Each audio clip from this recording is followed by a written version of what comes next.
Kevin Martin here, your UT admissions guy. Thank you for joining me on the fourth installment of the Fisher case. The first episode, we talked about the history of affirmative action. The second episode, we discussed the facts of the UT versus Fisher case. The third episode, we looked at some arguments for and against affirmative action. And in this final installment, we're looking at how race is actually used in college admissions. I'm going to address three questions today. The first question is, what if we don't use race in college admissions? What happens? The second question is, how does UT actually use race? And the third question is, as an applicant, what can you do to demonstrate diversity? So let's say, in theory, the Supreme Court rules in favor of Fisher that UT Austin can no longer use race in college admissions. What happens? Well, we actually know the answer to this question because in 1996, California put forward a referendum, Proposition 209, where actually the state of California, the citizens voted to no longer use race in university admissions, which affected especially the University of California system. Interestingly, over the course of the 20 years, the UC system saw an increase in minority graduation, but a significant decrease in minority enrollment. So that the implication being that there were less minority students enrolling on these campuses, but the ones who were coming were pretty qualified and were graduating on time. And this gives UT and Ruth Bader Ginsburg some support to the argument that affirmative action, that taking away affirmative action in fact decreases diversity and hurts the overall learning environment of students on college campuses.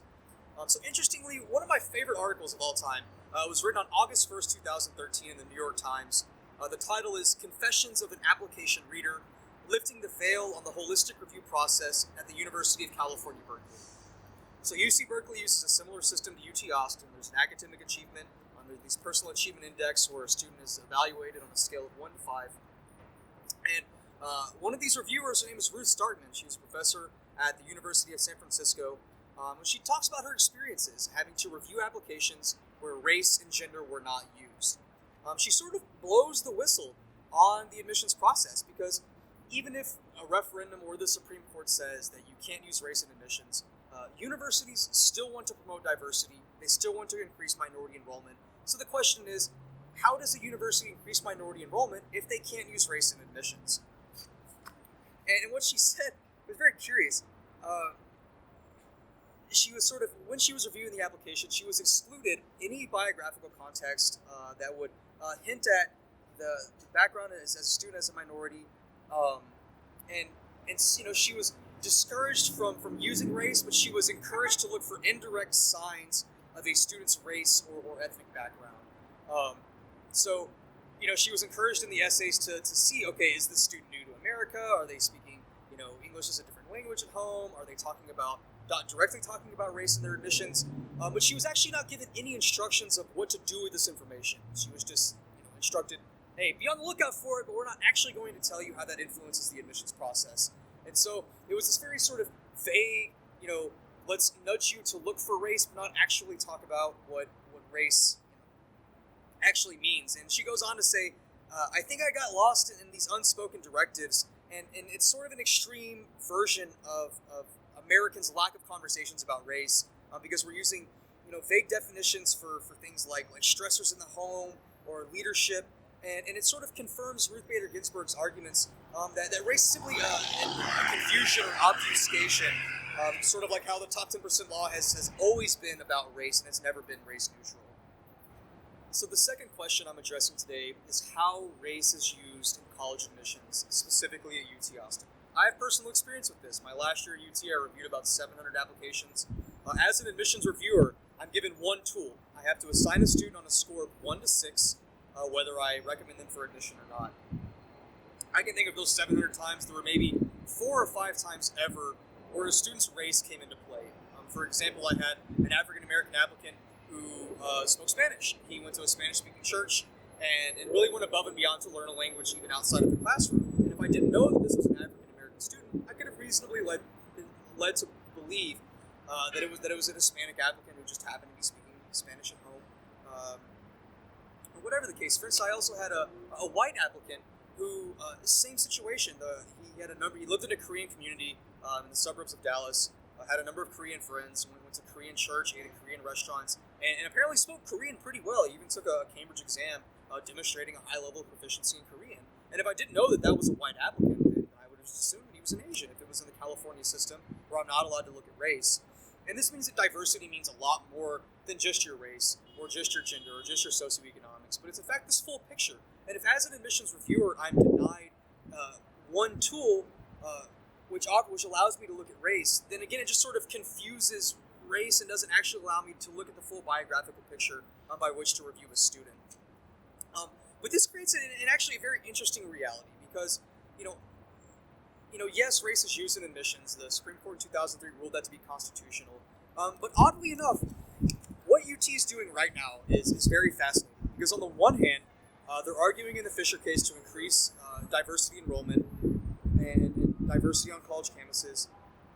But the reality of it's a little bit different because UT Austin is also trying to increase their four-year graduation rates.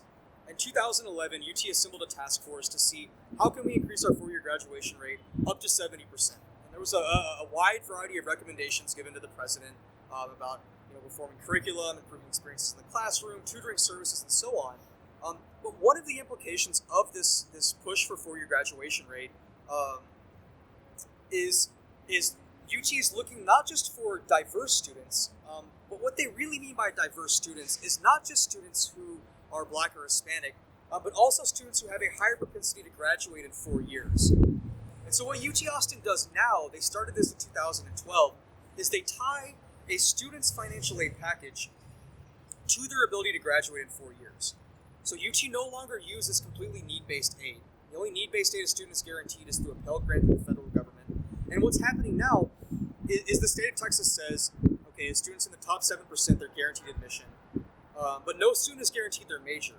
And the students that UT actually wants are not just Black or Hispanic students, but they really want Black students from the suburbs who are more likely to graduate in 4 years. And in fact, UT denies many low-performing minority students financial aid. They say, okay, we'll give you admission to UT because the state says we need to, but we're not going to give you admission to your major, and we're not going to give you need or merit-based financial aid or scholarships. And so, on the one hand, they're saying, yes, we need affirmative action, we need diversity, but on the other hand, sort of secretly through a kind of a backdoor process, they're discouraging students from enrolling to UT by not giving them the financial tools by which they can succeed. And so this is interesting reality. Affirmative action is a lot more complex than, whites versus Blacks or Asians or, who's getting in, are they qualified or not, because the university has a lot of competing goals by which they must balance. Which leads me to my third question, what do you do with this information? As an applicant, how do you use diversity and race to your advantage? Some people might say, well, hey, I come from the upper class, I'm not from a historically marginalized group. What can I do to improve my chances of admission? And the simple fact is diversity means a lot more than race. It includes what you're doing outside the classroom. It includes your socioeconomic status. And what all universities are looking for is that you're an interesting student, that you're going to contribute to conversations in the classroom, that you might have a unique interest where you can join a group, lead a group, or start your own group whenever you enroll on a college campus. And what they're really looking for is leadership. And what they mean is not just diversity of race, but diversity of perspectives, diversity of opinions. And these are things that should be coming through in your essays, in your resume, in your recommendation letters, and the things you're doing outside of the classroom, in your passions and your hobbies, the things you genuinely enjoy doing. And as soon as we start limiting conversations of diversity simply to race, it simplifies a very complex conversation. And in fact, it's better to look at the big picture and focus on the factors you can control. As an applicant, ask yourself, what separates me from the pack? What makes me interesting?